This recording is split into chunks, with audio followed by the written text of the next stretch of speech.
මේ රූපයේ දෙස මොහොතක් නැවතී බලන්න. ඔබට මොකක්ද පෙනුනේ?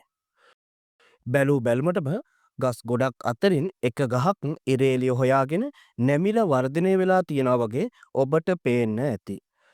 ඇත්තටම මෙහෙම ඉරේලිය හොයාගෙන ගහක් ඒ දිහාවට නැමෙන්නේ ඒ ගහේ තියෙන හෝමෝන එකක් නිසා කියලා ඔබ දන්නවාද?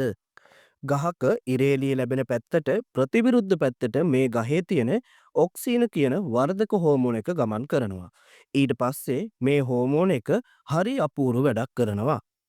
මේ ගහේ ඉරේලිය ලැබෙන්නේ නැති පැත්තේ තියෙන සෛල වර්ධනය වැඩි කරනවා. ඒක නිසා ගහේ ඒ පැත්තේ දිග වැඩි වෙනවා. ඒක නිසා මේ ගස් ඉරේලිය ලැබෙන පැත්තට නැමී වර්ධනය වීම සිදු වෙනවා. මේ සම්පූර්ණ ක්‍රියාවලියට අපි කියනවා ෆොටෝට්‍රොපිසම් කියලා. මේ වීඩියෝවෙන් යමක් ඉගෙන ගත්තා නම් ලයික් කරලා ඔබේ යාළුවන්ටත් බලන්න ෂෙයා කරන්න.